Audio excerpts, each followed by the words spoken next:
محكم كتابه الكريم وقوله الحق بسم الله الرحمن الرحيم والعصر إن الإنسان لفي خسر إلا الذين آمنوا وعملوا الصالحات وتواصوا بالحق وتواصوا بالصبر. اللهم صل على محمد وآل محمد. کرم ہے پروردگار کا، تو عالمین کا پالنے والا، جس نے ہم کو بے شمار نعمتوں سے نوازا ہے. ولایت امیر المومنین اور عزاداری سید الشہداء، یہ وہ دو عظیم نعمتیں ہیں جس کا شکر زندگی بھر ادا کیا جائے تو کم. یہ اس کی رحیمیت ہے جو ہر ایک کو حاصل نہیں ہوتی، ہر کس و ناقص کو نہیں ملتی، بلکہ مخصوص جس پر اس کی نگاہ کرم ہو اسی کو یہ نعمت حاصل ہوتی. ماہ مبارک رمضان ہے، رحمت کا مہینہ، اور ذکر ان کا ہے کہ جن کا وجود ہی مجسمہ رحمت، بے شک سبحان اللہ، جن کی شان، جن کی عظمتیں کوئی ادراک نہیں کر سکتا. قرآن مجید جس کی جگہ جگہ پر خداوند عالم نے ان کے فضائل لکھے، ان کی فضیلتوں کو رقم کیا. یہ اور بات ہے کہ بصیرت چاہیے، پاک بینی چاہیے، عقیدت چاہیے، اس کلام سے اہل بیت کے فضائل کو اخذ کرنے کے لیے.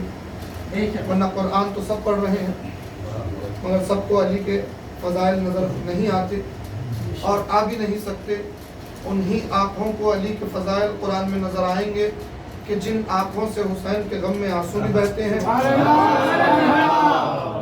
جن آنکھوں میں اہل بیت کی محبت جھلکتی. بہرحال عزیزان گرامی، میں نے ایک معروف سورہ پڑھا ہے قرآن مجید سے، اور دیکھیں قرآن مجید معجزہ ہے، ہم مسلسل عرض کر رہے ہیں. چونکہ اب یہ اعلان کیا عباس صاحب نے کہ کل دورہ قرآن ہوگا. ماہ مبارک رمضان، ماہ رمضان کی بہار ہی کا نام قرآن. ہم مسلسل عرض کر رہے ہیں کہ ایک آیت کی تلاوت کا ثواب مکمل قرآن کی تلاوت کا ثواب. ماہ مبارک رمضان کی عظمت یہ اب ہم سے، چونکہ آخری اشرا ہے، دن اختتامی مرحلے ہیں ماہ رمضان کے، تو جتنا کثرت سے ہو تلاوت قرآن کی جائے، جتنا کثرت سے ہو دعا کی جائے کہ اس مہینے میں ہم نے اپنی اوقات کے مطابق جو عبادتیں کی ہیں اللہ اہل بیت کے صدقے میں اپنی بارگاہ میں اسے قبول فرمائے. بہرحال عزیزان گرامی، قرآن معجزہ. کچھ جملے قرآن کے حوالے سے پہلے عرض کر دوں تمہید کے طور پر. کیونکہ قرآن صرف چند مخصوص موقعوں پر کھولنے والی کتاب نہیں ہے. جو ہے قرآن صرف ماہ رمضان میں پڑھی جانے والی کتاب نہیں ہے. قرآن صرف عقد کے موقع پر دلہا دلہن کے گھر سے روانگی کے لیے سر پہ سایہ کرنے کے لیے نہیں ہے. صرف قرآن صرف اس لیے نہیں ہے کہ کوئی بے ہوش ہو جائے تو اسے قرآن کی ہوا، بلکہ قرآن جن کی آنکھیں کھلی ہوئی ہیں ان کو ہوش میں لانے والی کتاب.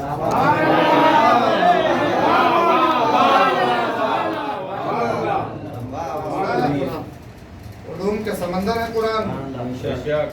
مولا کائنات نے قرآن کی تعریف کی، خطبہ پیش کیا. شہزادی کونین نے قرآن کی تعریف کی، خطبہ پیش کیا. رسالت محاب قرآن کی عظمتیں بتاتے رہے.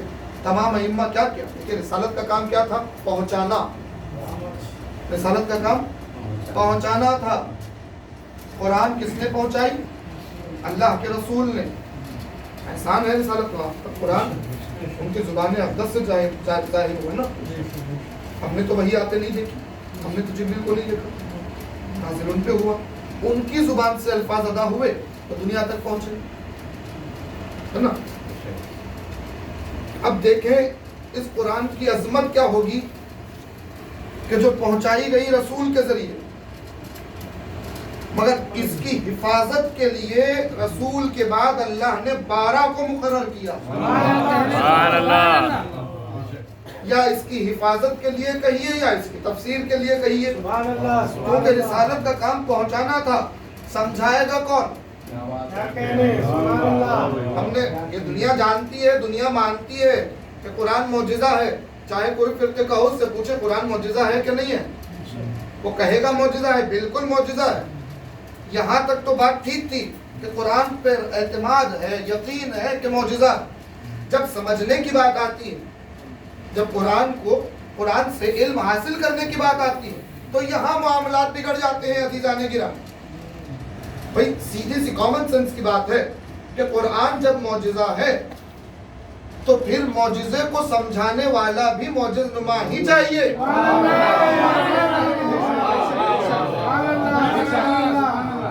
ہر کا سنا کس نہیں سمجھا سکتا. کیا کہنے. معجزے کو سمجھانے کے لیے معجز نما چاہیے. سبحان اللہ. سامت کو سمجھانے کے لیے ناطق چاہیے. سبحان اللہ. اور ناطق ہر کوئی نہیں ہو سکتا. بہرحال عزیزان گرامی, معجزہ ہے قرآن کی عظمت. اللہ اکبر. امام نے فرمایا قرآن اندھیروں میں نور ہے, تاریکیوں میں اجالا قرآن. امام نے فرمایا قرآن کا دامن اگر کوئی تھام لے تو یقیناً وہ صراط مستقیم پر قائم ہو جائے گا. قرآن کی عظمتوں کو آپ اسی سے اندازہ لگائیں کہ دیکھیں, ہم جب اسکول میں, یہاں تو میرے بزرگ بیٹھے ہوئے ہیں, میں اپنی بات چھوڑوں ان کی بات اگر کروں, وہ جب اسکول میں پڑھتے تھے تو جو پرائمری کلاسز کے بعد, پرائمری کلاسز ہی سے اللہ تعالیٰ پرائمری کلاسز ہی سے سلیبس ہوتے ہیں, الگ الگ سلیبس, چاہے ایس ایس سی ہو, دوسرے ہو, ایسے ہو, مطلب جتنے بھی سلیبس الگ الگ جگہ ہیں. اب وہ سلیبس جو پڑھائے جاتے تھے, آج کیا وہی سلیبس ہے اسکول میں؟ جو ہم پڑھتے تھے پڑھائی وہی رہے گی, مگر جس انداز میں ABCD ہم کو پڑھایا جاتا تھا, کیا آج کے بچوں کو وہی انداز میں پڑھایا جاتا ہے؟ نہیں. آج معاملے الگ ہیں. آج پروننسیشن کے اعتبار سے پڑھایا جا رہا ہے. پھر لیول بڑھا آگے, دیگر کلاسز میں آئیے, بڑھتے گئے, سبجیکٹس وہی رہتے, سلیبس بڑھتا گیا, اسٹڈی بڑھتی چلی گئی, اسی میں سے باتیں اور آگے پہنچتی چلی گئی. میتھس تو بچپن میں بھی تھا, 5th کلاس میں بھی تھا, 10th کلاس میں بھی تھا, مگر کیا وہی فارمولے تھے؟ کیا ٹیٹا بیٹا 5th کلاس میں تھا؟ آگے بڑھنے پہ آیا نا. کیسے ہوا یہ, کیوں ہوا یہ؟ پتہ چلا کہ انسان کی عقل آہستہ آہستہ ترقی کی راہیں طے کرتی ہے. اسی لیے وہ جس لیول پہ ہے اسی لیول کی پڑھائی اسے پڑھائی جا رہی ہے. جیسے اس کی عقل کا معیار بڑھا, پڑھائی بڑھی, سلیبس بڑھا. اچھا ٹھیک ہے, یہاں تک تو طے تھا, مگر اب جو سلیبس پہلے پڑھایا جاتا تھا آج وہی ہے نہیں, سلیبس بدلا. بھئی تاریخ تو یہ ہے, یہاں بزرگ ذاکرین بھی تشریف فرما ہے, تصدیق کریں گے میری بات کی. ہر 100 سال میں every 100 years, ہر 100 سال میں ڈکشنریز چینج ہوتی ہیں. ہر 100 سال میں ایک زبان ترقی کرتی ہے. زبان وہی رہے گی مگر ترقی کرے گی. سمجھ رہے ہیں بات؟ 100 سال پہلے لفظ کو سمجھانے کا مطلب الگ تھا, آج لفظ کو سمجھانے کا مطلب الگ ہے, طریقہ الگ. ایک مثال دیں آپ, ایسی بہت سی مثالیں ہیں جو سلیبس کے حوالے سے آپ دیکھیں گے ہر کنٹری میں. یہ کیوں چینج ہوتے ہیں سلیبس میں؟ بھائی پڑھائی ایک ہی سی ہونی چاہیے نا. نیو ایڈیشنز کیوں آ رہے ہیں, ایکسٹرا چیزیں کیوں داخل ہو رہی ہیں, یہ ہر کچھ سالوں میں سلیبس کیوں بدل رہے ہیں؟ اس کا ریزن کیا ہے, اس کا سبب کیا ہے؟ اس کا سبب یہ ہے کہ جیسے جیسے وقت ترقی کرتا, وقت کے اعتبار سے, زمانے کے اعتبار سے شعور بھی ترقی کرتا. پہلے جو لوگ تھے ان کی عقلوں کا جو شعور, ان کا جو معیار تھا, آج پیدا ہونے والے بچوں کا شعور ان سے آگے. آئی کیو لیول جو پہلے کے لوگوں کا آئی کیو لیول تھا آج کے بچوں کا IQ لیول ان سے زیادہ نظر آئے گا. کیوں؟ کیونکہ زمانہ ترقی کر رہا ہے. ترقی کیا ہے؟ پچھلے زمانے میں 100 سال پہلے 200 سال پہلے اگر کوئی آپ کے سامنے کہے کہ بھائی ایک دن آئے گا کہ انسان چاند پہ چلا جائے گا, کیا کوئی یقین کر سکتا تھا؟ مگر آج انسان پہنچ گیا ہے کہ نہیں ہے؟ اگر صدیوں پہلے اگر کوئی بولتا کہ بھائی ہوا میں انسان سفر کر سکتا ہے, کیا کسی کو یقین آ سکتا تھا؟ نہیں. مگر آج سفر کر رہا ہے. ترقی ہو رہی ہے نا, علم ترقی کر رہا وقت کے ساتھ ساتھ. تو علم کے ساتھ ساتھ شعور بھی ترقی کر رہا ہے. شعور کو اس کے مقام کا علم دینے کے لیے سلیبس بدلے جاتے ہیں. بات پہنچ گئی؟ واضح ہے نا؟ کیا کہنے قرآن مجید یہ کسی انسان کا بنایا ہوا سلیبس نہیں ہے جو بدل جائے. یہ معجزاتی کتاب ہے, یہ اللہ کا بنایا ہوا سلیبس ہے, یہ قادر مطلق کا بنایا ہوا سلیبس ہے, اس میں تبدیلی نہیں ہے. مگر یہ ضرور ہے کہ یہ کتاب ایک ہی ہے, لفظ وہی ہے, مگر ہر دور کے شعور والے کو اپنے اعتبار سے علم دے رہی ہے. مثال چاہیے, اگر پچھلے زمانے میں اگر کوئی کہتا الحمدللہ رب العالمین, تمام تعریفیں اس کے لیے جو عالمین کا پالنے والا ہے, تو عالمین کا مطلب اگر ان سے پوچھا جاتا تو معنی الگ تھا.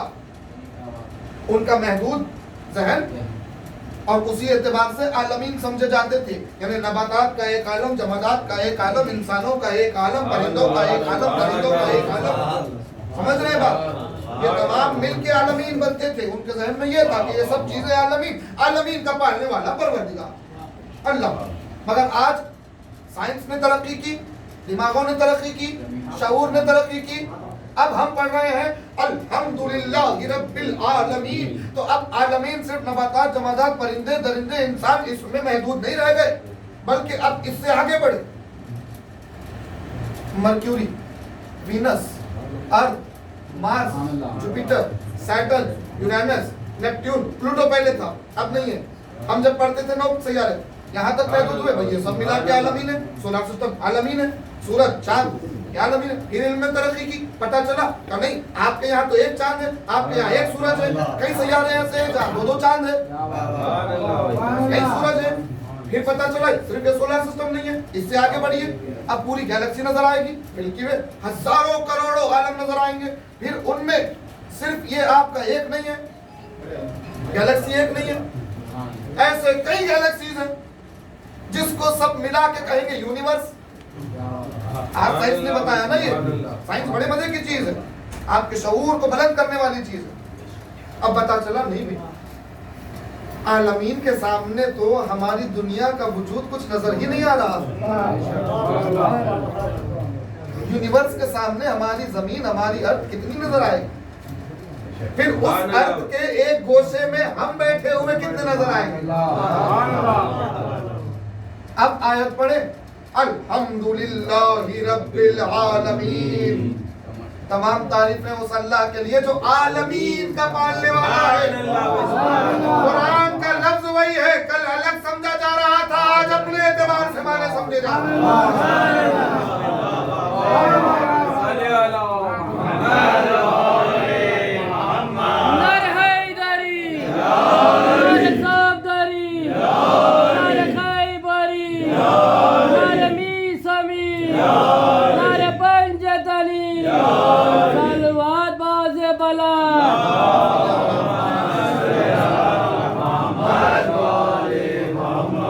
زمانے کے اعتبار سے عقل, شعور ترقی کرتا ہے, مگر قرآن معجزہ ہے, ہر دور کو اپنے حساب سے علم دے رہا, ہر دور. اور اللہ نے صاف طور پر دیکھیے, میں نے جو سورہ پڑھا اس میں پہلا ہی لفظ اگر غور کریں والعصر, زمانہ, وقت, عصر, وقت کی قسم, زمانے کی قسم, ان الانسان لفی خسر, بے شک انسان کیا ہے, خسارے میں, گھاٹے میں ہے. اللہ نے وقت کی قسم کھائی, اللہ نے زمانے کی قسم کھائی,